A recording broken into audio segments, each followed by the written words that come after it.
Ladies and gentlemen, dear friends, it's a pleasure for me, as always, to welcome you to another French series talk here at la Maison Française. This year, we have had the opportunity to host some other remarkable speakers, Chimamanda Ngozi Adichie, Leila Slimani, and since I talk about Leila, I'm also happy to see that this year has also been exceptional for French literature. French author Annie Ernaux won the Nobel Prize just a few weeks ago. Tonight we have the honor of hosting Pulitzer Prize-winning journalist and professor Nikole Hannah-Jones. She has kindly agreed to present her groundbreaking work, which was initially published as part of the New York Times Magazine's 1619 project.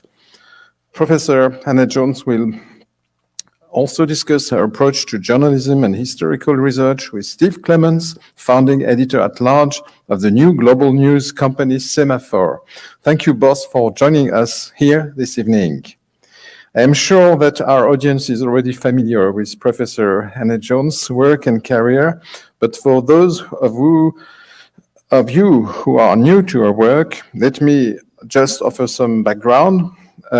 Professor, you are originally from Iowa, I checked. You graduated from the University of Notre Dame. We say Notre Dame in French, I don't know, Notre Dame, with a bachelor's degree in history and African studies. And you earned your master's in journalism from the University of North Carolina. You started your career as a journalist a little under 20 years ago. After working for various newspapers in North Carolina, Oregon, Alabama, you joined the New York Times as a staff reporter.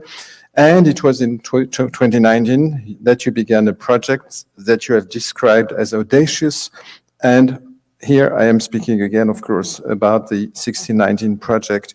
You have taken on this collective project, which was held by your peers, and you made it accessible to a large audience by turning it, in particular, into an essay, which I recommend everyone read as soon as possible. The intense, robust debates and exchanges it's generated within but also beyond the academic community testify to the thought-provoking, engaging quality of your research. You started a national conversation which continues to this day. Last year, Professor, you also founded the Center for Journalism and Democracy at Howard University, and you joined the faculty as the inaugural Knight Chair in Race and Journalism. And congratulations also on those outstanding achievements. The goal of the French series is to take a closer look at societal issues that impact both France and the United States. While Professor Hannah-Jones' remarkable work primarily deals with the history of the United States, in particular the history of slavery during the country's founding, we know that we are also involved here as Europeans, and it also speaks to my country's history. French philosopher Paul Ricoeur was famous for his efforts to look back at history as a complex whole. When you named your work, Professor Hannah-Jones, instead of choosing 1620, the year when the Mayflower arrived with the Pilgrims, you purposefully chose to reference 1619, the year when the White Lion, the first slave ship to arrive in the colonies, landed in Point Comfort, Virginia, bearing enslaved people from Angola. In doing so, you applied a new lens to proven historical facts, but you did not rewrite history as some have claimed, you added to it. Every country has its own history, and it is our duty to document it, even the dark times that do not fit neatly into a glorious narrative that inspires patriotic pride. When France's Minister of Education, Papen Ndiaye, came to Washington last September, he had the chance to speak with students at Howard University, where you now teach. When he was asked about France's view of its colonial history, he stressed how important it is to teach all of the facts that make up France's history. Professor Steve, I will hand it over to you now. Again, thank you so much for joining us tonight, and sorry for having been already too long. And we look forward to the conversation. Thank you very much.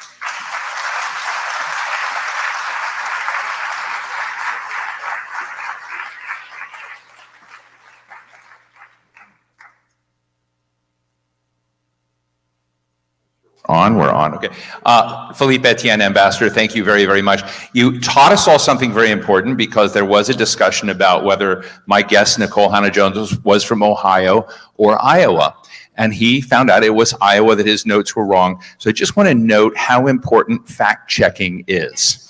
And as we talk about journalism and we talk about trying to understand what's going on around the world, you know, reaching out, asking those kinds of questions, I think is so very important. I am so honored to be up here. I'm Steve Clemons. Some of you have seen me up here before. I was editor-at-large of a publication called The Hill. And now I am part of the founding team of Semafor, and part of what we're doing is close to what Nikole Hannah-Jones is trying to do with journalism and democracy, and kind of get back into kind of a thinking and more trusted form of reporting. And I think we're going to try to work through some complex issues. They're emotional. This is going to be a weighty conversation. Hopefully we'll have some fun, but we also want to go to all of you. So we will be to you, but I'm going to kind of prod a little bit and find some cool things about my guest here today.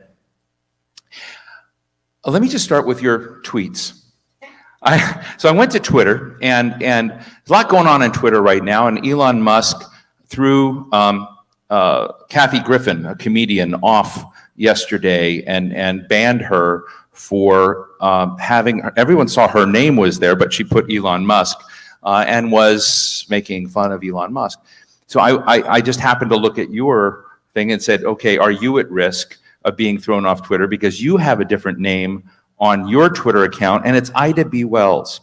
And I became Ida Bay Wells, and I became very interested in Ida Bay Wells. I've done all of my studying about her today and the work that she's done. But I would love our audience, just as a starting place for this conversation about heroism in journalism and heroism in the most toxic times we had in this country on race, and trying to reveal that. Why is Ida Bay Wells so important? And we'll get to 1619, but this Ida Bay Wells. Okay, sorry, I had to turn it on. Hello, everyone. Are y'all tired? Okay, I am a little bit. Thank you, Ambassador, for hosting the conversation. I'm very excited to be here, and congratulations on the launch of Semafor. And so just to be clear, my Twitter handle is Ida Bay Wells, which is paying homage to Ida B. Wells, whose middle name was actually Bell, but it's just being a little funny. It's a little cute. Ida B. Wells was a Black woman who was born right before the emancipation, right around the time of the Emancipation Proclamation. So she was born into slavery in Mississippi in the United States, and would go on to become the most famous Black woman in the world at that time. And she became renowned for she was a journalist, she was a suffragist, and she was a civil rights activist. So she was fighting both for women to have the right to vote, for Black people to have basic civil rights, and also became an investigative journalist investigating lynchings. So the reason the NAACP, which she helped co-found, started to take up the cause of lynching was because of Ida B. Wells. Prior to that, many people believed the white establishment's version of why Black men particularly were being lynched, which is that Black men they were criminal, they were raping white women, and somehow they were deserving of lynching. And Ida B. Wells would go and investigate, actually, why were these men and sometimes women being lynched, and write about them. And she actually perfected or created some of the investigative reporting techniques we still use today. She was considered one of the first data reporters. So the Red Record, she actually cataloged how many lynchings were occurring and why, and that was the first real record of lynching. So I kind of adopted her as my North Star when I was in college, when I read her autobiography, Crusader for Justice, because she was just basically an all-around badass. She really was. She was challenging white supremacy. She was challenging sexism amongst Black men in the civil rights movement. She was challenging the racism of white women who were fighting for their right to vote, but felt if they allowed Black women to fight alongside them, it would mean they wouldn't get their rights as soon as they wanted to. She loved to shop. She was a shopaholic who spent way too much money on clothes, sometimes to the point that she couldn't pay her own rent. She had many boyfriends that she would be writing letters back and forth to. Like, she was just a real person, but who did really important things. So my Twitter handle really tries to show that respect for the long legacy of Black women in this country who are fighting for democracy, who believe that journalism, as Ida B. Wells said, is the way to right wrongs, and that, as she also said, that people must know before they can act, and there's no educator like the press. So I really see her as a model of courage and of what we get into journalism to do, which is to hold power accountable. Well, I didn't know about her, and so when I went in to learn, it was like the thing that I was so excited about today, to read about her contributions, her work. And then I read this other tweet exchange, or you retweeted something from my really good friend Mehdi Hassan, and said, don't confuse the success of Black politicians or Black women as evidence that times have changed, that in fact suppression and basically systemic racism is still out there, even though you may see those elements. And I was thinking about her, and then I guess her work in the 1930s, if I remember. And she was also posthumously awarded the Pulitzer Prize for her work. Yes, same time that I was awarded, she was awarded. You got it the same time? Yes. At this, really? Okay, that's a bit, that makes the whole night worth it, right? Now you've learned something really fascinating. So let me ask you to share, because I think we want to talk about the 1619 project and what itch got you there. But I want you to go back beyond. I just want to do one thing we just did in August 2019, not too long ago, right? Just imagine August 2019, right before COVID hit. All of the good trouble she has created started in August. Well, she was doing stuff before, but it's a remarkable short period of time for the storms that your New York Times Magazine story, the follow-on projects, all the teacher projects and education projects. I can't believe it's been about 3 years for all of that to happen. So I'm wondering where the army of workers around you are. But I want you to take us back to when you were a child, of how you got this itch. You started with stories about your dad, and it was just clear to me that as a child were never square with what you saw.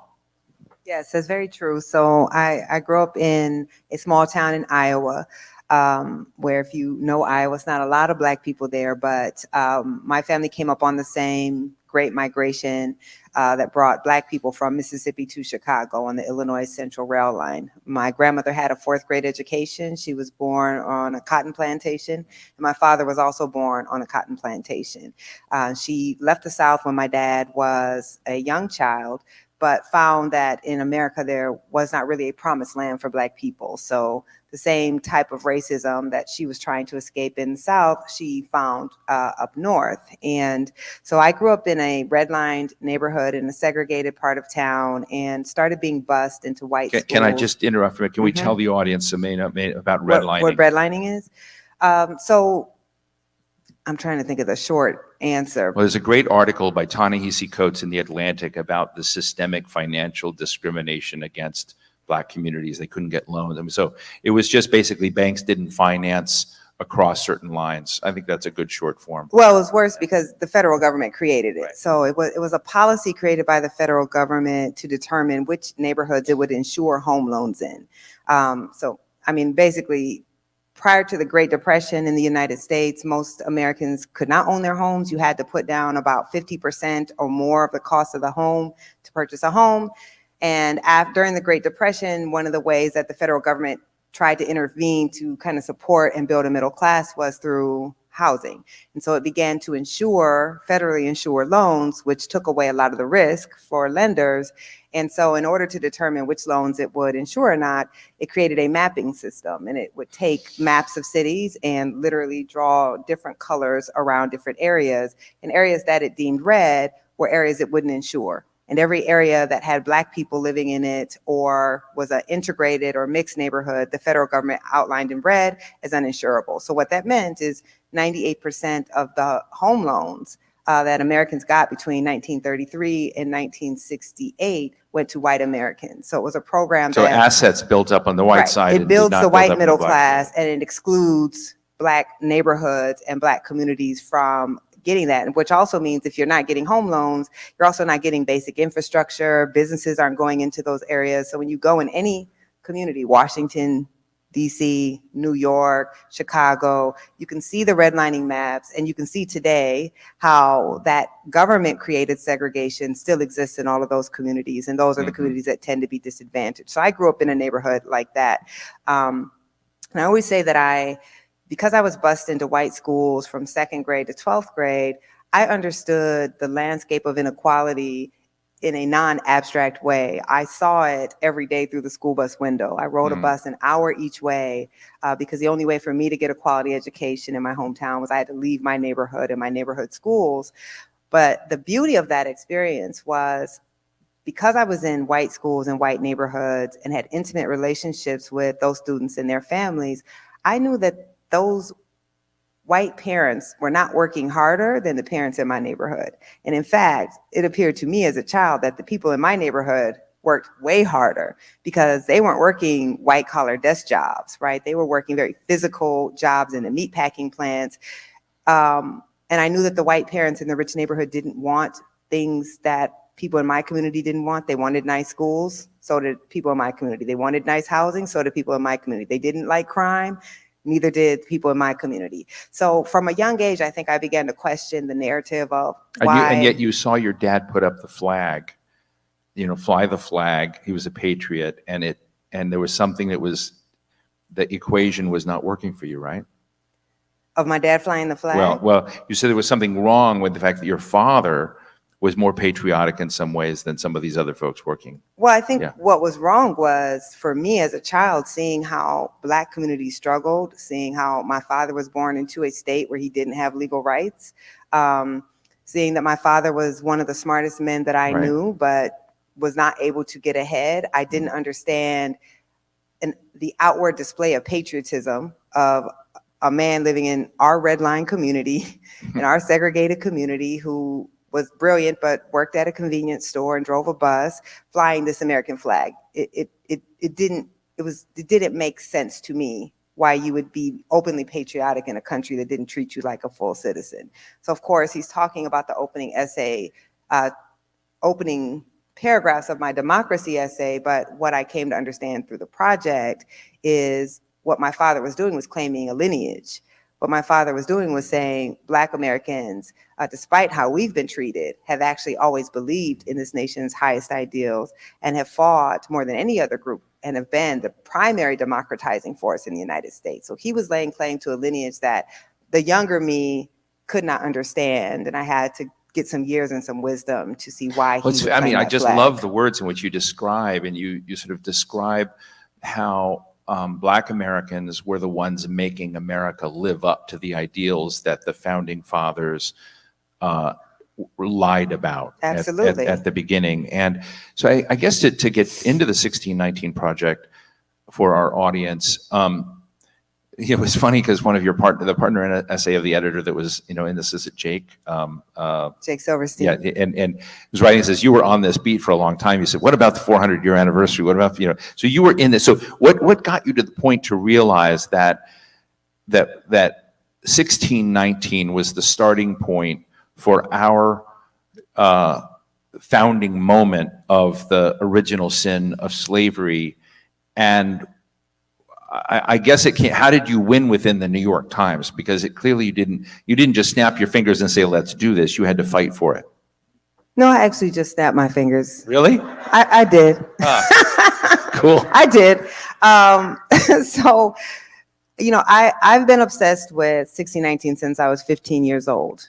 My high school offered a 1-semester Black Studies elective. I understand why they don't want to teach Black kids Black history, because it completely radicalized me. Just getting 3 months of, just the window opening that there was all of this history that could be learned, and people had decided not to teach it to us. That 15-year-old Nikole understood in this one class where I got the book called Before the Mayflower by Lerone Bennett, which talks, the title juxtaposes 1619 in the White Lion, which has been erased, with 1620 in the Mayflower, which every American child learns about. So as a 15-year-old child in that class, I realized that history is what happened, But the history that we commonly talk about is our memory of what happened. What have we been taught to remember, and what have we been allowed to forget? So I've been obsessed with 1619 for 3/4 of my life, really. And as the 400th anniversary of 1619 was approaching in early 2019, I just was obsessing again about how most Americans still didn't know that date, and how if we don't know the date 1619, we can never properly reckon with the fact that slavery is one of the oldest institutions in the original 13 colonies, that slavery predates the establishment and, the drafting of the Declaration by 150 years, that the English landed Jamestown in 1607, and 12 years later, we are engaging in African slavery. And so it is foundational, and yet we treat it as an asterisk. And I wanted to create a project in the New York Times that would force us to properly center slavery in the American narrative. But by the time I pitched it, I mean, even when I conceived of the idea, I knew they were going to say yes. I really did. I had built a career. A lot of people came to my work through the 1619 Project, but I've been a journalist for 20 years. Sure. I had proven that you could do long form, investigative work on racial injustice, and people would read it. And more importantly, as you know, to our industry, you could win prizes for it. Right. It's very important in our industry to win prizes. So I had already had a track record at that point. And also worked, if you know Jake Silverstein, he's the best boss I've ever had. My direct editor, Elena Silverman, is the best editor I've ever had.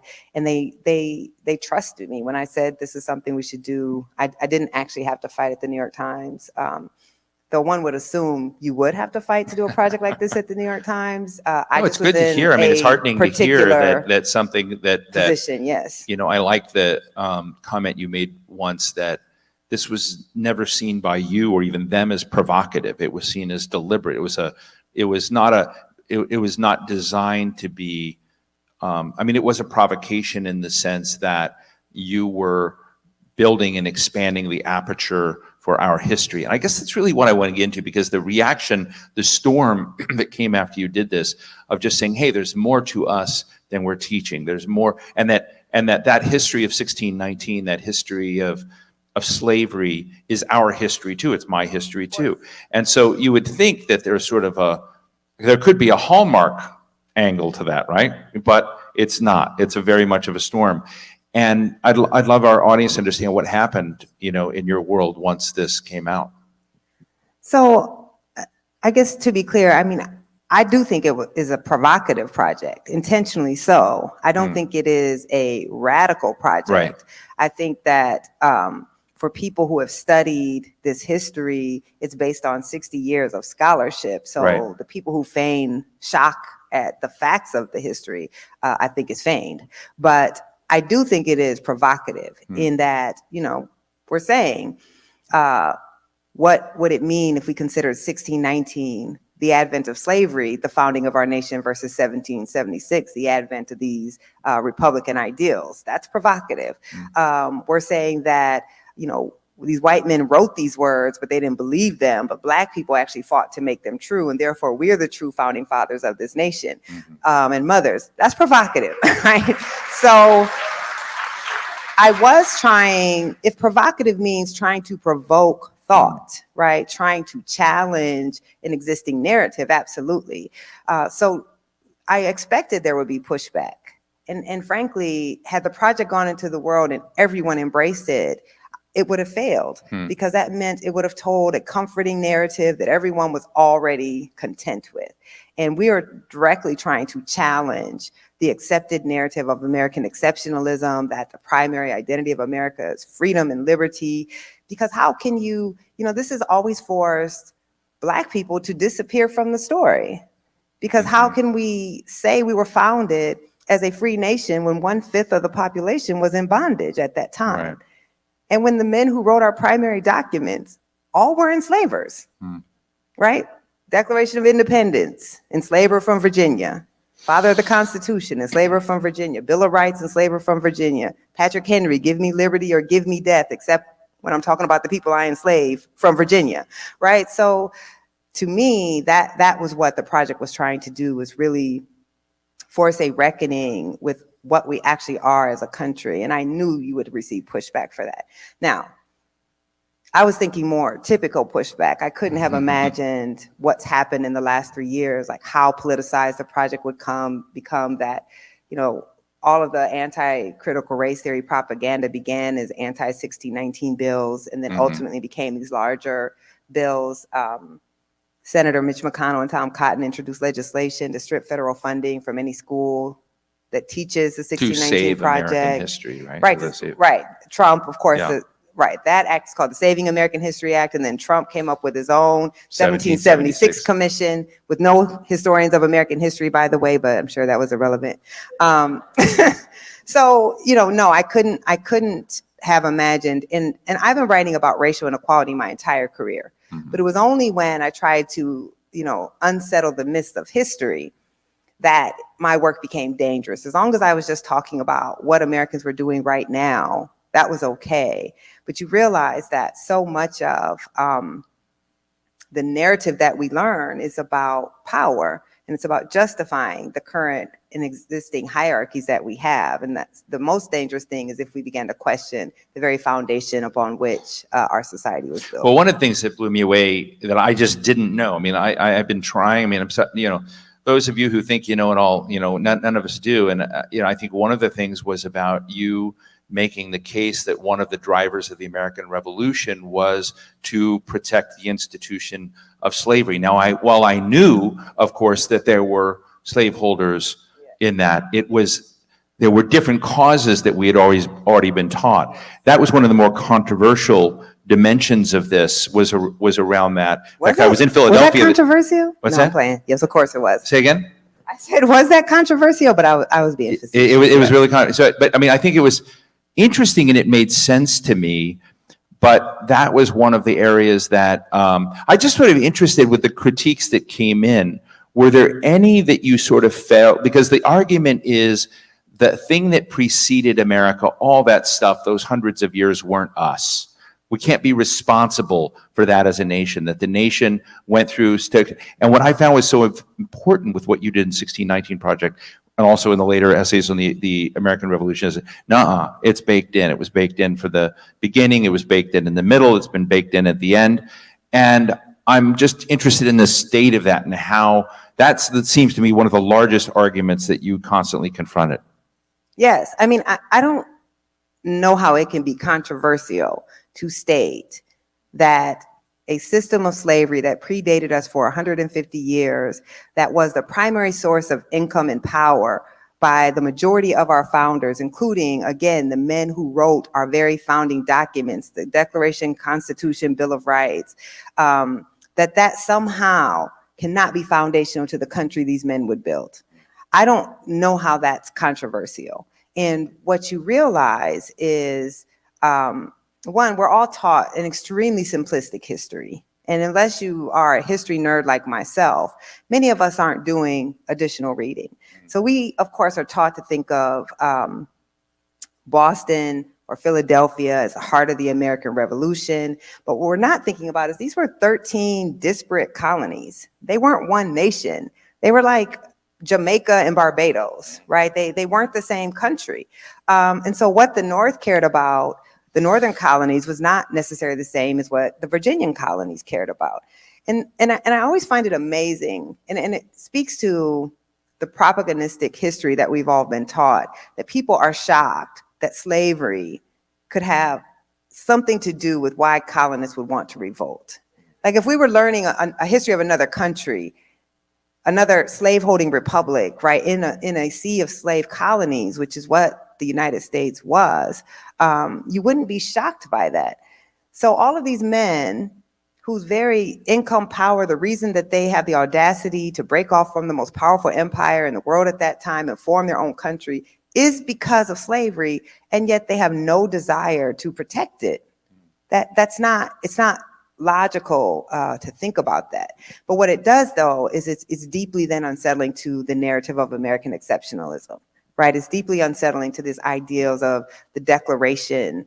We hold these truths to be self-evident, that all men are created equal, to have to deal with the fact that the men who wrote that engaged in slavery, And in fact, if you read the words of George Washington, what George Washington and the other founders are saying is England wants to make us slaves like the Black people we enslave. They literally say that, right? Their concept of freedom is being based off of what they are doing to African people that they're enslaving.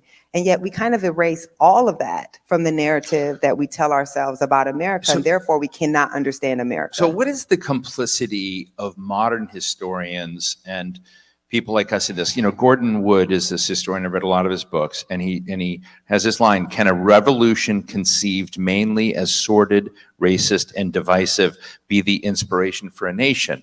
And he was attacking you, and a number of leading historians were trying to take you on. And I'm just wondering about the kind of institutionalized protection of a lie.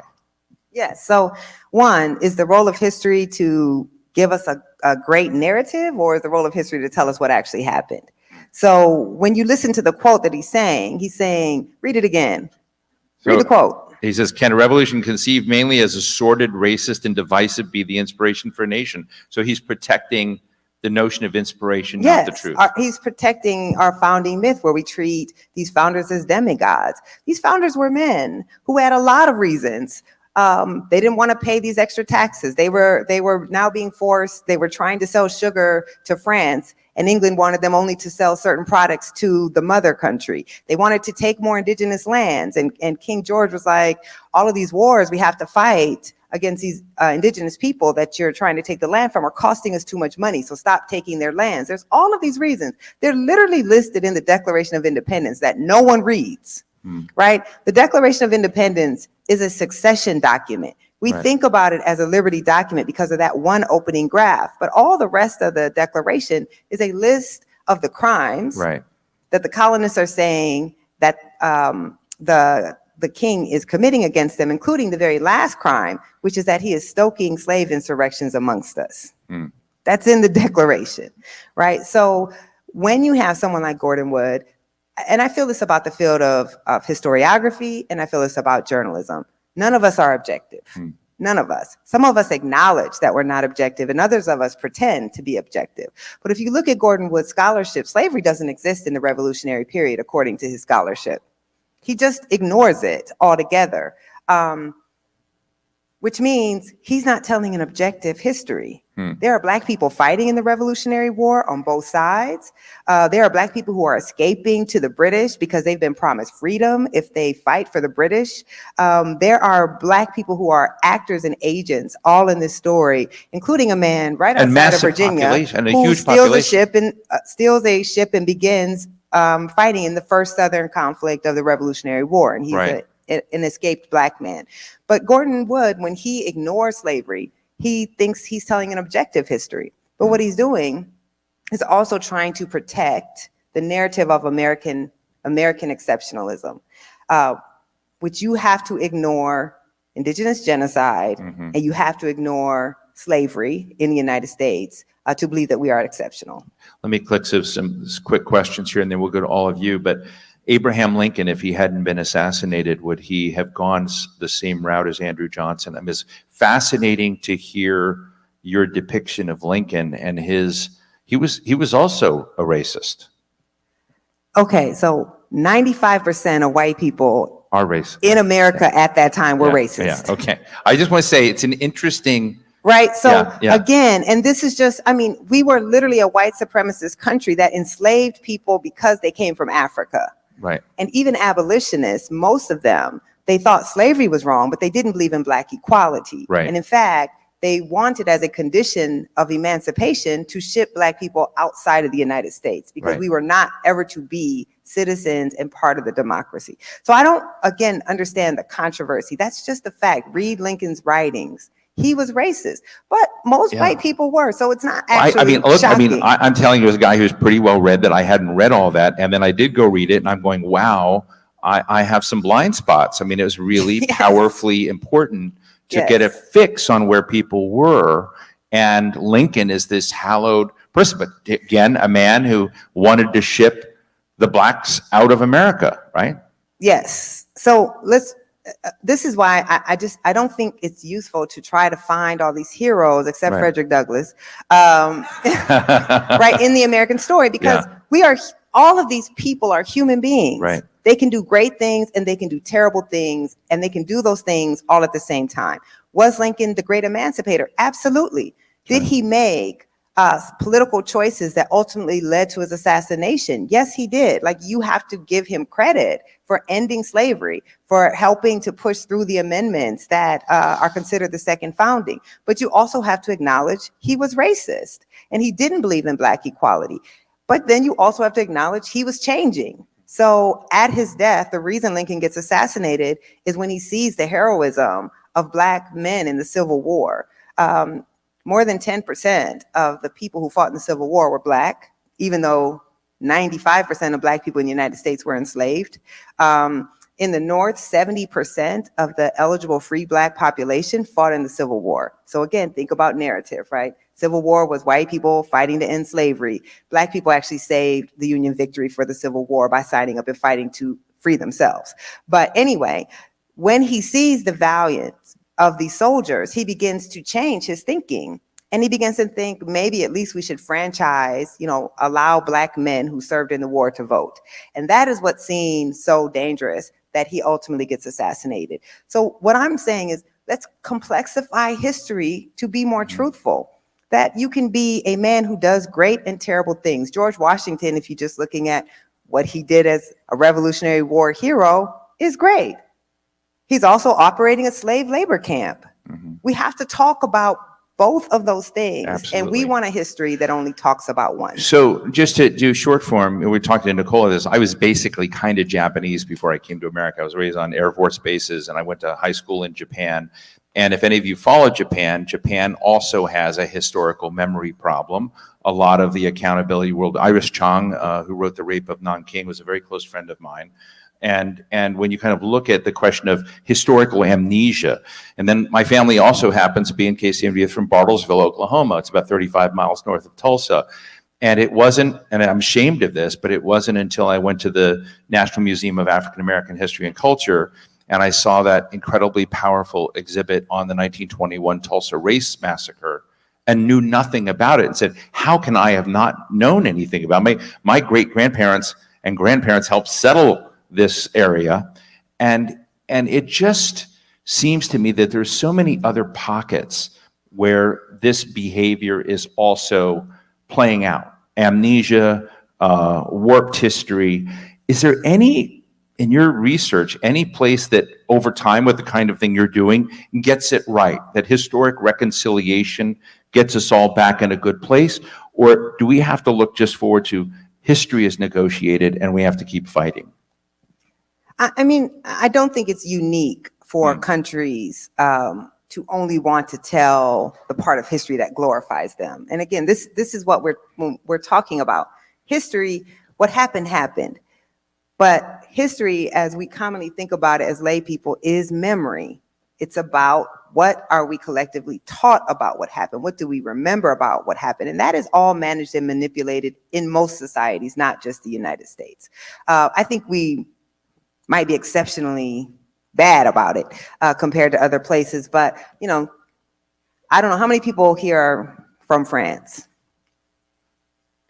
Good Not that chunk of many for it to folks, be the French embassy. Okay. Because, you know, one of the things is how much are you taught about the Haitian Revolution? Mm-hmm. How much are we in America taught about the Haitian Revolution? So we're taught about the French Revolution, but there was another revolution that was only a few hundred miles off the shore. That is the first nation to end slavery in the Americas, the first Black republic in the Americas, completely erased from the narrative of what we're taught. And I imagine not lots of school children in France learn about the Haitian Revolution either, right? Because again, it goes against the idea of what people in France want to believe that they are. So how do you talk about Haiti in that context? So I think it's normal. And I don't know, I think places have tried to deal with this. We certainly can look to Germany and the way that Germany has tried to reckon with the Holocaust. But what is different about Germany is, one, there are very few Jewish people in Germany. So it's easier in some ways to confront your past when you don't have to look every day at the people you did this to. And two, if you think about the period of the Holocaust in all of Germanic history, it's a very short period of time. So you can purge every building, every street, every monument to Nazis and still have all of your history left. We can't do that in the United States. Right. If we were to purge everyone who enslaved people or was involved in slavery, 10 of our first 12 presidents, you wouldn't have a mall on Washington, right? You couldn't have the Jefferson Monument, the Washington Monument, George Mason University. I mean, name it. Name your street. You would have to purge all of our history. And so because we cannot tell American history without dealing with slavery, we just don't deal with it, right? We'd rather not deal with it, because if we acknowledge what we were actually built upon, then I think we also acknowledge the great debt that we owe the descendants of slavery, which we also don't want to do. Well, let me just, as just a final from me, what do people who come to grips with and understand, wow, there's kind of a complicity that we all have in not recognizing, one, that as you wrote, blacks are the real founding fathers and founders of this country, did so much at the beginning. They've been limited out of assets. They've been, there have been so many cards stacked against their success. We've discussed reparations, but what is a path forward, do you think, that's healthy in terms of getting folks a place like myself or others that want to acknowledge, hey, I'm learning and do this, but not be someone who's perceived to be recalcitrant, not part of, what's the healthy path for people? Because I think people who listen to you want to know something. And how do you make it not a zero-sum game between communities, but folks working together on this? So one, I think the experience that you talked about on stage of these things being shocking to you as a well-educated man in this country, I think that is very common. Like, I'm actually shocked that you never heard of Ida B. Wells, right? That's shocking to me. And what that says is that we are taught segregated histories. And those segregated histories... I spent a lot of time on the Tokugawas. So. Right, but they don't allow us to understand our society. Right. And so if you have a society full of people who have been taught that slavery was kind of bad, but we fixed that a long time ago and everyone has the same rights as anyone else, then they are not going to support policies that actually deal with the inequality that has been baked into the United States. So part of what the 1619 Project is trying to do is provide that basis of education, that what you thought you knew about your country was not correct. What you think explains why Black Americans are at the bottom of every indicator of well-being is not just because somehow Black people are pathological, don't want to work hard, don't want the same things, but we have a society structured around that. So I think helping us first grapple with the truth of that history is the first thing. And that is why this project is so contested, because when people read the project, I always say it's like taking the red pill in the Matrix. That, right, you live in this society that's been completely architected. It's all socially engineered, but you don't know it. So you have no idea what created the society that you live in. And now you're reading this book and suddenly a world that kind of didn't make sense is making sense. And as journalists, what we understand is narrative drives policy. So if I think we're a fundamentally fair society where everyone has the same shot to succeed and that Black people suffer only from pathology, if I believe that, then I'm going to support regressive policy. But if I believe that we have a society that has been structured to create the inequality that we see, that race is not real, but what we do know is all these policies are against people who descend from American slavery. Like, that is what discrimination is based on. It's not based on race. Race is whatever white people decide it's going to be, frankly. But it is about descending from American slavery. Then I'm going to support policy that actually tries to deal with the structures of inequality. And that's very dangerous to people who have benefited from this idea, as you said, that it's a zero-sum game. So we can look at the affirmative action battle, for instance, right? 43% of the white students who were admitted to Harvard were legacy admits. Legacy, which means they got an admission leg up because their parent or their grandparent or their great-grandparent went to Harvard. And they had lower test scores than the people who are the plaintiffs in that suit. And yet the concern is the small percentage of Black people who face a structural disadvantage, who may also get a leg up.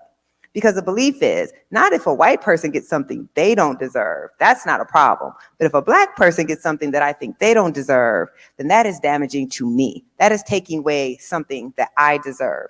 And what I would argue is that elites are taking from everybody.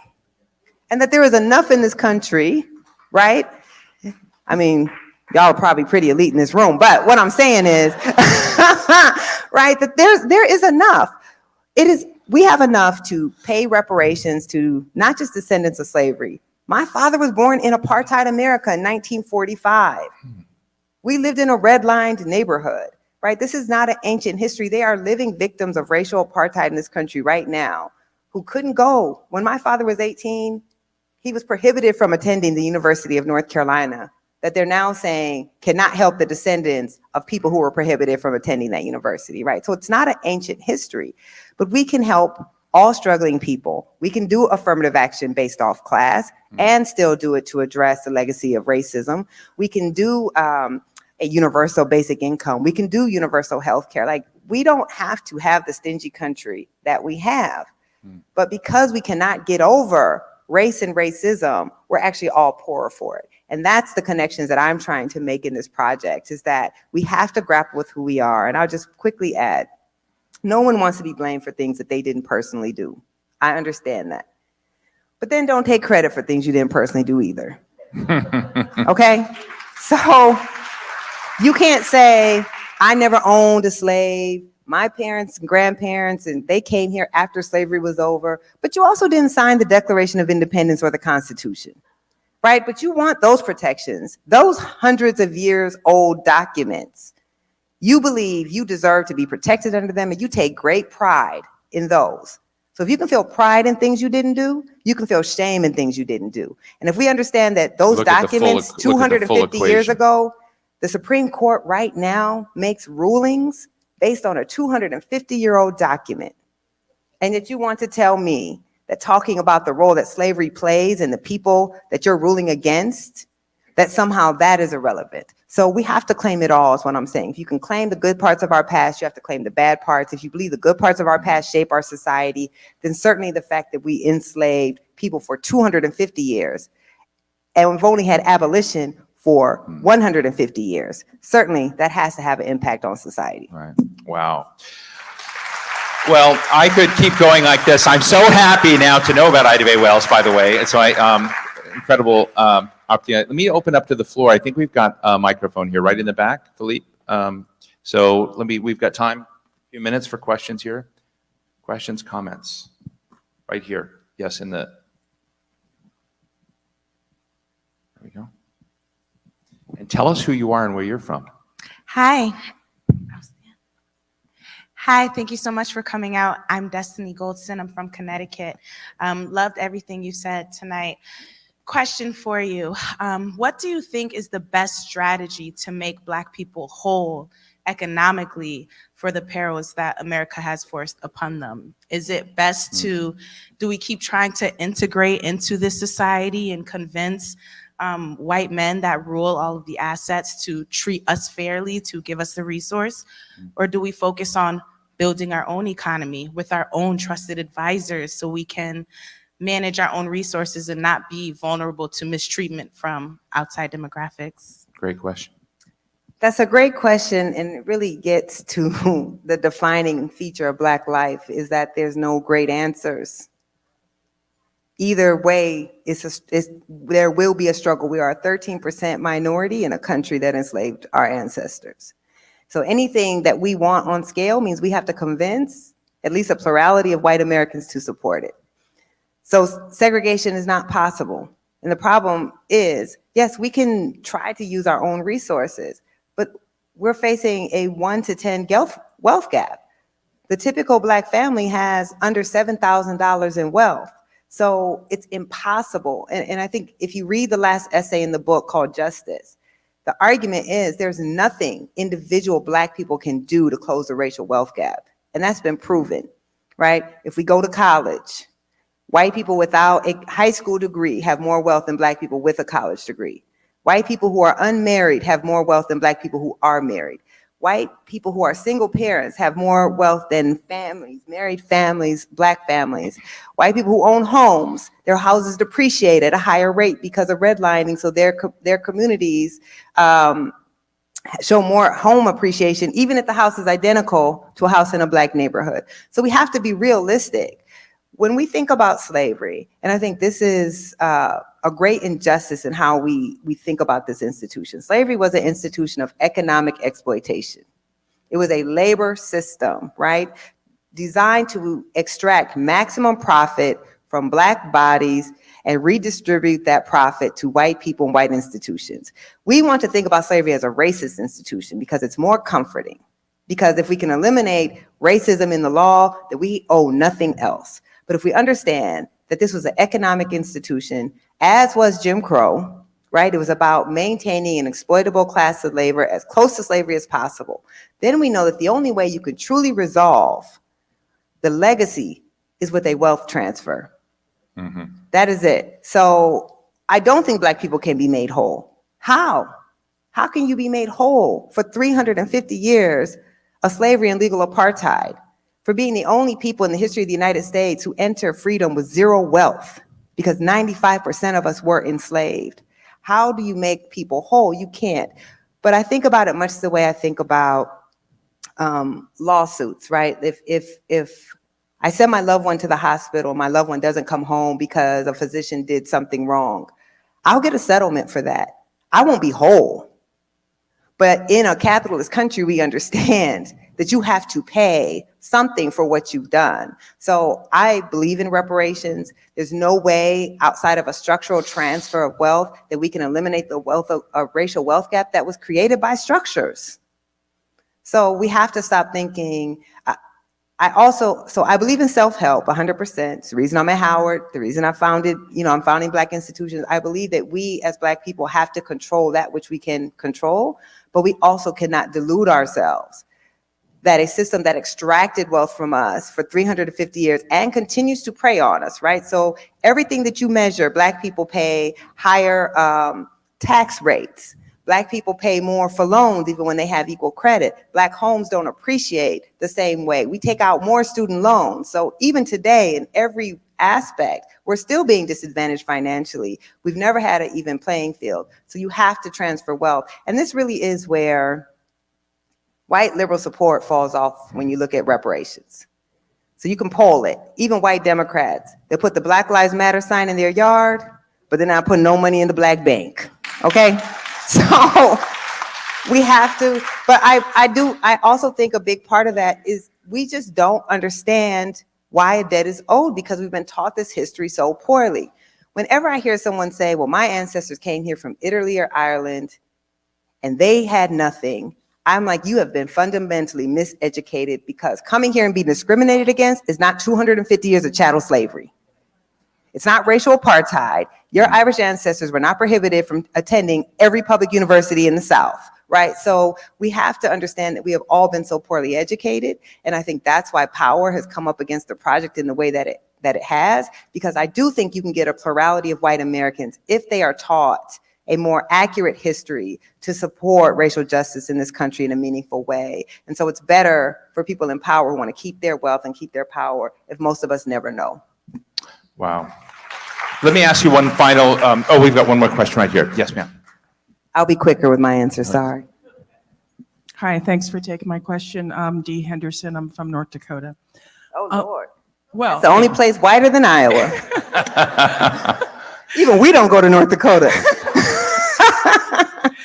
guilty as charged. The election is tomorrow, and there have been some challenges getting legislation through in any meaningful way with the current demographics of the Senate and the House. So as you're looking for solutions, are you thinking that this is going to be state-driven versus federal-driven? Great question. Solutions for? Wealth inequality. So that's a good question, but I don't think it doesn't look, the landscape doesn't look better at the state level, it looks worse. Right? I think 2/3 of state houses and governorships are Republican. We also know Black people rarely can win statewide office. We've only had, I think, 3 Black governors in the history of the country, a handful of Black senators, because Black people don't win statewide office, typically in this country. You can look at a state like Mississippi, where it's the blackest state in the country, and then look at who serves them in the state house and at Congress. So I say that to say, I think the best chances for change are going to come at the local municipal level. So we're already seeing local reparations movements happening at the municipal level. And unfortunately, Black people in this country have always had to depend on the federal government. This is why the very idea of states' rights comes about, is when Black people could not count on their state elected or local elected officials, they had to count on the federal government to vindicate their rights. So I think it's going to have to be all the way at the top, somehow getting enough people in Congress. But we're in a period of racist backlash, right? So we have racial progress, and then we have racist progress. And every time, you know, the moment we're in is preceded by Obama, and then it's preceded by the Black Lives Matter protests of 2020. And so we're experiencing a massive backlash where the same folks who, during the presidential election, were talking about reparations, right? We're talking about Black lives. They won't utter those words now. And this is always, again, when I say the defining feature of Black life is the struggle, because we are always having to convince people of our basic humanity. We're always having to get enough people who believe we should have equal rights. And then that attention to us, even though we save democracy every 4 years, so I don't know if we're gonna be able to do it tomorrow. I got my passport ready. Just kidding, I'm not leaving. I'm just playing.